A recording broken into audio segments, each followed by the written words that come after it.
What's up, motherfoxes? Welcome back.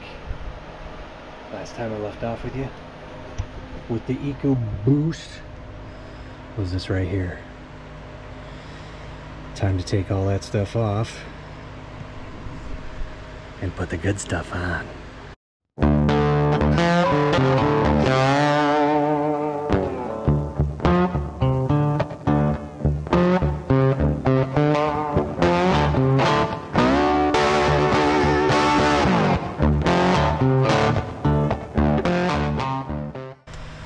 Alright, so I explained this I think in the last video, but these gears, to get this to time to basic, zero position or whatever, you got the dots here, and there's another dot I think down there, can't really see it.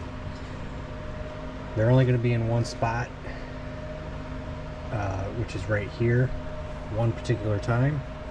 You leave them there, and then we're going to take these feed lines off here for the oil, and see the flat spot here on the cam.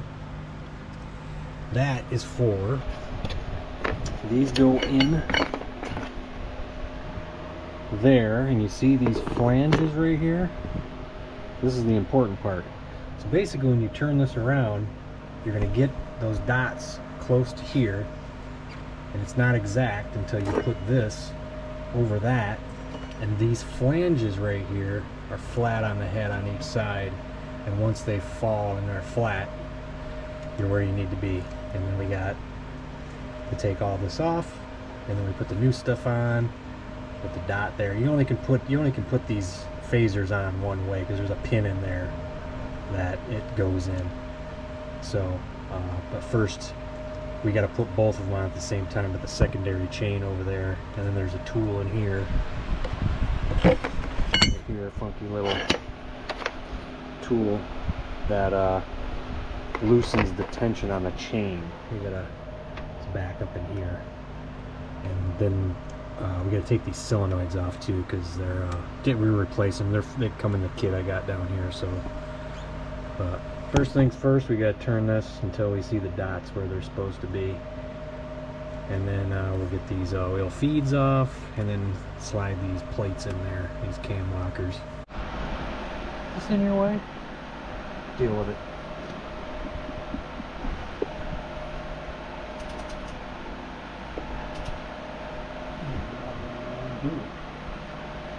Yep. Alright. So, we got the dot right there. And we got this dot right there, and I don't know, can you see the dot? I can't really see the screen to see the dot, so hopefully the dot's there at like the 4 to 5 o'clock position. So now we got to get these oil feeds off. We get these off, I'll be right back with you. They're just 3 little 8mm bolts. Alright, I'm a little confused why this colored gear or link is over here. I tried to get it to get on one of these things, because if they were in here before, that was a mark, right, for this. I don't know, but this is where it's supposed to be. This is where it's supposed to be.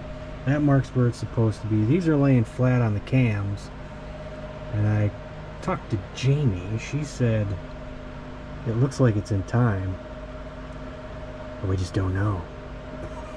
I mean, those are flat. We'll find out when the dowel pin's in here. One's supposed to be at, well, one on each side, I can't remember which, is at 12 o'clock, and the other ones are, the other one is at 3, and the other one's at 9. I think this one over here is at 9, this one's at 3. We're not gonna know that till we pull those off. So hopefully they're in the right spot, and I guess we're gonna bust that loose down there. I mean, if we just slap a chain on in this position, it's gonna stay that way, right? I mean, oh man. So everything I saw in that video wasn't true. He said it wasn't as easy as he said it was. No, he said that these are only in that position at one point. I've turned this thing around. They come in that position in multiple times. So, but we're at 5 o'clock down here. We're at that 30 degrees or whatever here, and this one's almost straight up. So, and these are flat on the cam, and we got this thing depressing the tensioner here for the secondary chain. So we'll go ahead and pop that loose.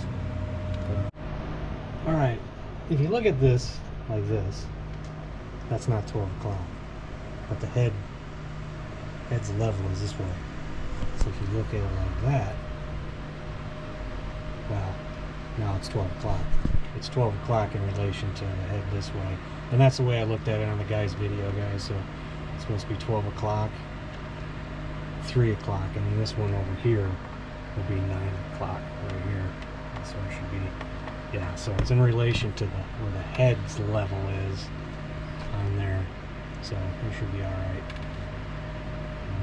Now we just got to get the phasers with the follower chain timed, and that's, the dots are on the back side of it. So all right, here we go. So this is the back side of the cam. Here's the main one.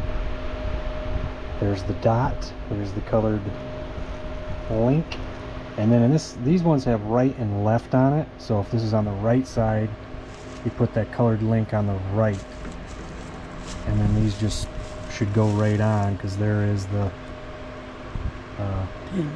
pin right there. There's the pin over here.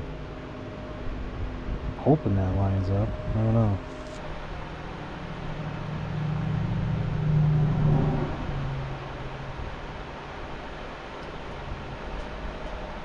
Pretty simple, right? Let's get it to that. We're gonna clean the gasket over here. Alright guys, now the torque sequence on these things a little bit different. Just gonna stick these in here for now, but you go 30 foot-pounds. I guess that's to seat the phaser on there. Then you loosen it so you can like turn it out with your hand, and then you go 18 foot-pounds, and then you gotta turn the bolt 180 degrees. So they make a mark like on the bolt here, on the phaser here, and then you'll just meet those marks on each of these. Brought out the old dog. Where I tightened those was actually pretty good. So I first brought out, I got an inch-pound, Craftsman inch-pound. That thing looks fabulous. It only goes up to 250 inch-pounds, just like 20 foot-pounds. And as soon as I put it on there, it cracked. And I was like, okay. So then I went and got this guy, and it went right up to 30, and those didn't move. So I probably got just a little slightly over 30 on these, but now we're going to back them off here. I'll go get a marker. See how we go here.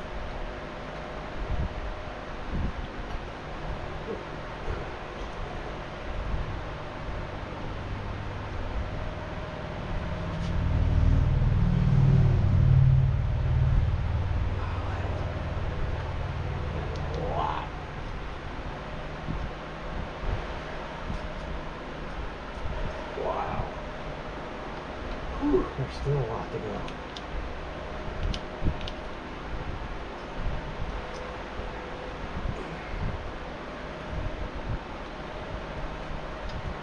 A little bit more.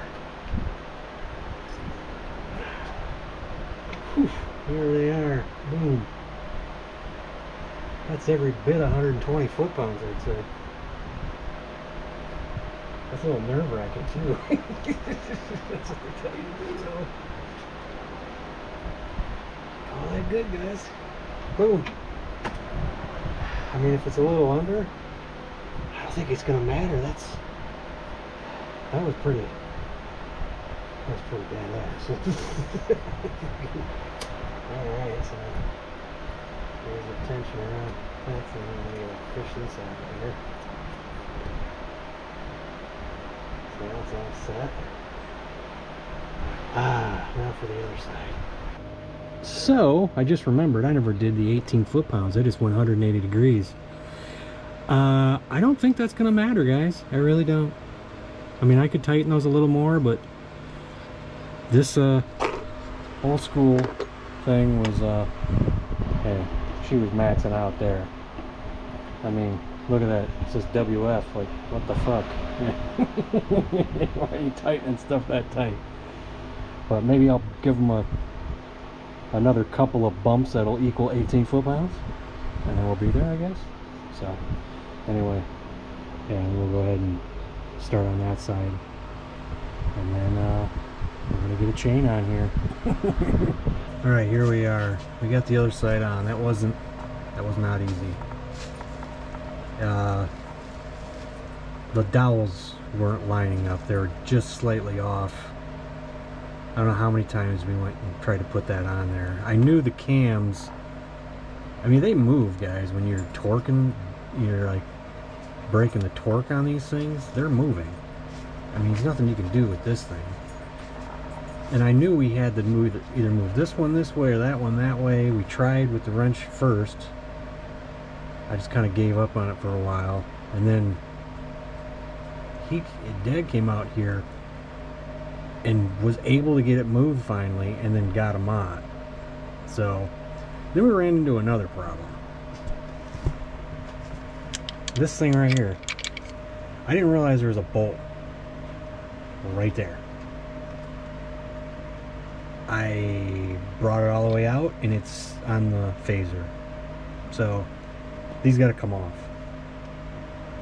And I ordered new bolts. These are torque to yield bolts. You know, normally I would just use them again, but we got to use our old school torque wrench on these things. You know what, the little meter, little bending meter. It maxed it out, man. That's over 140 foot-pounds that you have to tighten these up with. And I mean, if they were like, you know, 50 or something, I wouldn't hesitate to use them, but you're stretching the shit out of these things. I'm sure of it. So I'm a little weary about it. Maybe they're okay, I don't know. But yeah, we got to pull these up. I got new bolts ordered, so we're gonna have to pause it here. But yeah, we were doing so good yesterday, and then we spent most of the day trying to get this thing to fit. And then this. I mean, I didn't even notice that. I thought, because this one's got a bolt right here. That's it. And it's got a dowel on it. That's what I thought this was a dowel. And it was a friggin' bolt behind the phaser. Good job, engineers. Thank you for that one. So we'll pause it here. All right, we're back at it.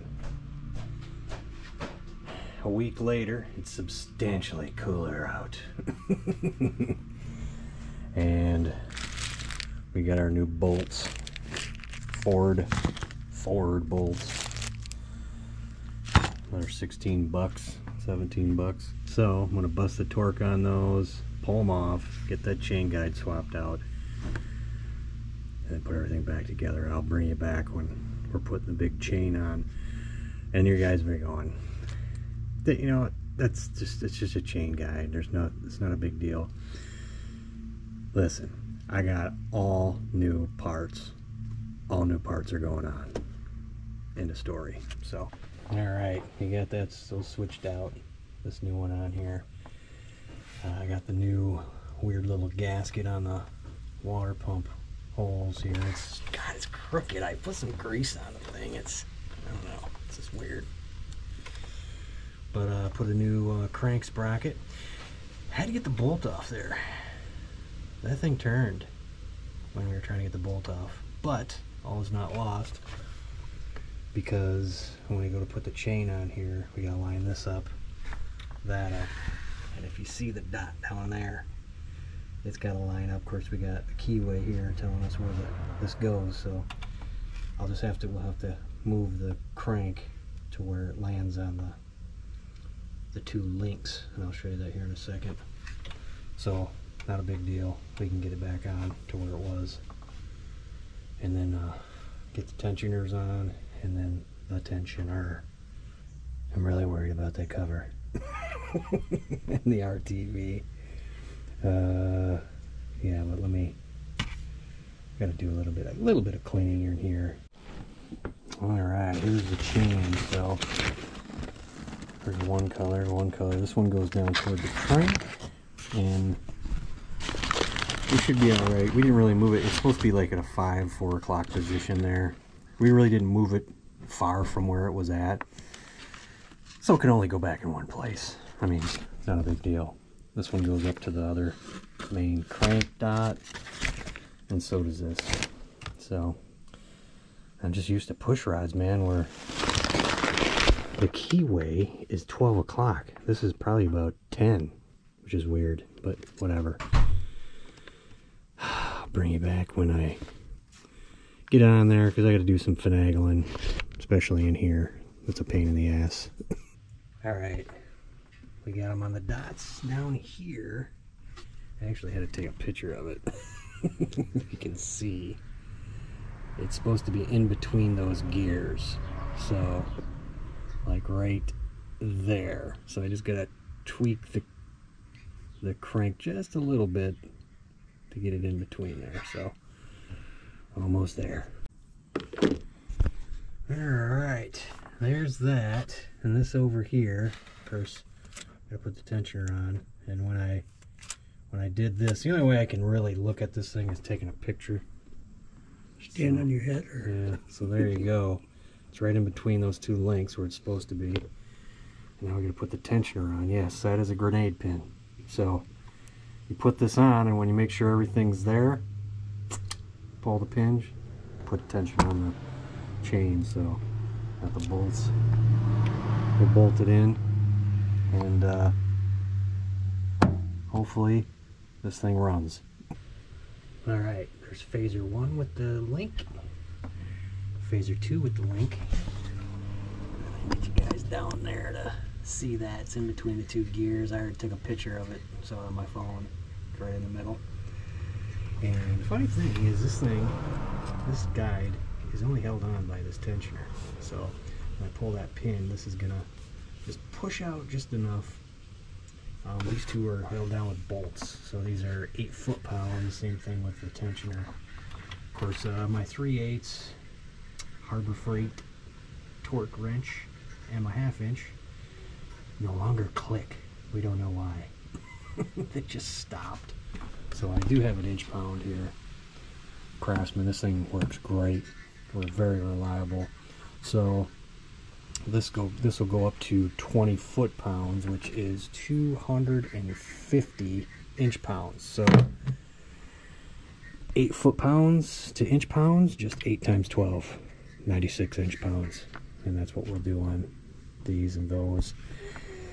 And then I think we're safe to pull the pin on this grenade. Hopefully the engine doesn't do that. All right, damn it. I've checked. Then I checked again. Then I pulled back and was like, all right. And then we checked it again. And then we checked it again. You see where I'm going with this? Interesting development. If you notice this, see how that's in all the way? This tensioner, that little thing right there, it's in all the way. It's a ratcheted design, so as the chain gets looser, it keeps coming out. So that's pretty neat. I went over and I looked at the other tensioner, I was just curious, you know. And here it is. Here's that ratcheted design right there that pulls it out. Lets it go out anyways. Now when you pull these out, I'm sure those pop all the way. I'm sure this ratchet goes all the way out. But I started looking at this. You can't see it on this GoPro, but right about here is like a wear line. Like it was sitting there for a while. That's how it looks like. It looks like that's how far this thing came out, right here, when this chain was stretching. So that was very interesting when I was taking a look at that. So it must have been sitting out there a little while right at the end there. And of course when I popped it out of there, it just popped out the rest of the way. But pretty neat that it can do that. But look at this. This thing probably goes up into here about to there. Make that a little longer, man. Get another 10,000 miles out of it. There's enough space right there, man. Come on. What are you doing? You can go around the damn bolt. just being a goofball, but anyway, I think we're ready to pull that pin. All right, here we go. Grenade pin. Pulling it. I had him look over too. I don't know if he's just telling it to make me feel better that everything looked good, or it does. So here we go. See it? Moved. Bam. Done. Well, So not done yet. yeah, the next problem is this cover really got me nervous. Because we gotta try to figure out something out with this wire down here, man. It's not too bad over here, but yeah, I don't know.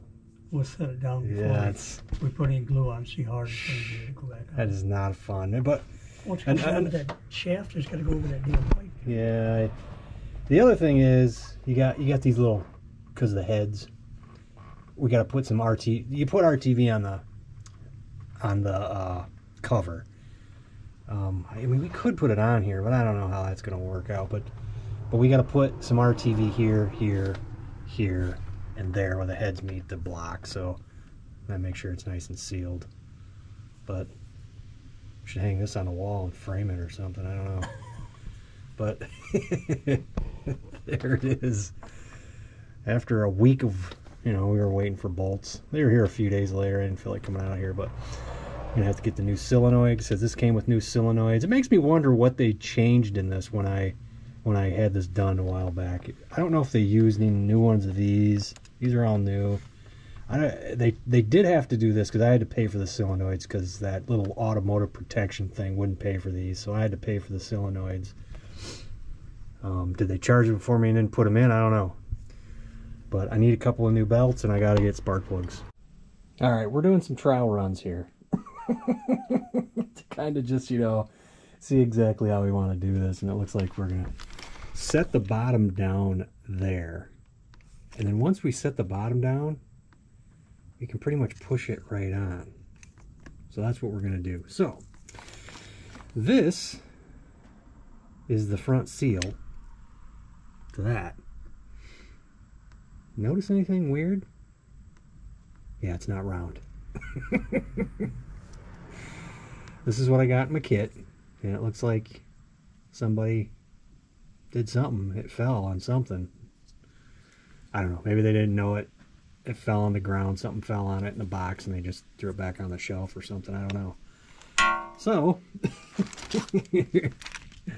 I had to go buy another one. I'm stick on that damn thing. So, and then there's this thing. See this? It's got a couple little rubber things on it. Well, that Napa had one. There's one a couple miles away I can go get to get the other one.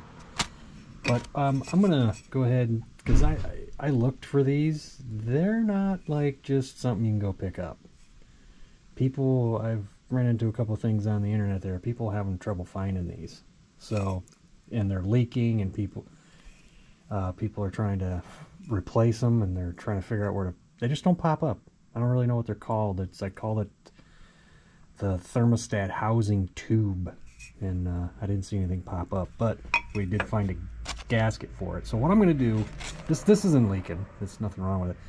But in order to keep it that way, I'm going to go ahead and wire brush this and throw some of this new KBS paint over rust stuff, which has UV protected in it, allegedly. Yeah. Screw you, Poor 15. You need to do something about that. They expect you to paint over the Poor 15 every time. Yeah, we're not doing that. So I'm going to get this cleaned up and paint it and let that set overnight. And then we'll see about popping the new one of these in there. Here's that stuff, guys. This is KBS Rust Seal. Paint over rust. Basically, Poor 15, except I guess it's got UV protecting in it, which isn't... This thing isn't going to be in the sun, but whatever. I bought this stuff a while back. Just because of that fact, you don't have to paint over it or anything like that, but I guess you can. But this thing isn't... I could care less what this looks like. I mean, I didn't do it to make it look better or anything. It was just rusting on the outside, and I wanted to stop it from doing that because looking this up, I don't see where you can buy this part. I didn't get too involved in the searching or anything like that, but from what I seen, it just didn't pop up. So, but keep it from stop rusting and not leaking. So this will do that. It won't rust. The inside of it's fine. It's just the outside of it was rusting. So yes, he's doing this because he's done a lot of windshields and had to do this. So I'll let him take care of that. And then the fun part is, the guy showed us to put this thing right here on there, but then he showed you in another video that it's supposed to go in there. So we took it off, put it in there, and now when we go to put it on, that's the main thing we gotta focus on getting started. First we gotta get it down there and hopefully not smear any of this. And then once we get it on there, we can just push it completely on, which is cool because it's a center point, and then we gotta start putting bolts in weird sequences. So there's 22 of these goddamn bolts. Here's some of them. I don't know how well you can see this, but here we go. You gotta work it on that middle there. Pull it toward, watch the chain. See if you can find that hole. I can't. There it is. There it is. Push it in the middle there with that. There we go. Ow, my finger. Here we go. We're on. Get a bolt in. At least the RTV's doing exactly what it looked like when we took it off. Mm-hmm.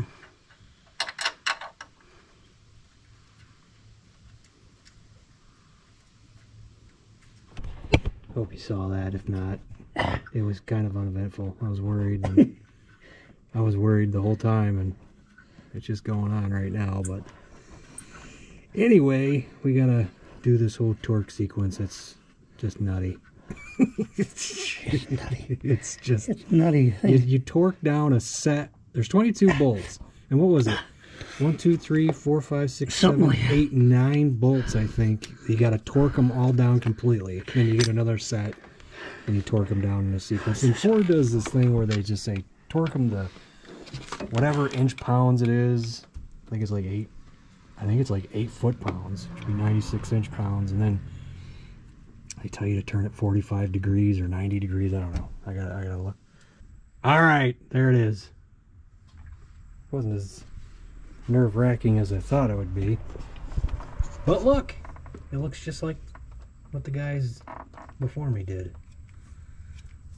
Get that off there. We'll put some fresh stuff on there tomorrow. We'll just let this sit overnight. It's probably a good idea anyway.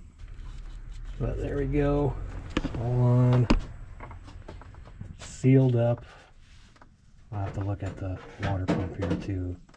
Hopefully it's good. So we're gonna end this here. You guys don't need to see me put valve covers and an intake on. I just gotta grab, they're just those little rubber gaskets you put in the grooves on them. It's nothing, it's not a big deal. But anyway, hopefully the next video will have this thing running and it's not a catastrophic loss. I'll prepare for the worst, and if, you know, the best happens, I'll feel much better about it. Later.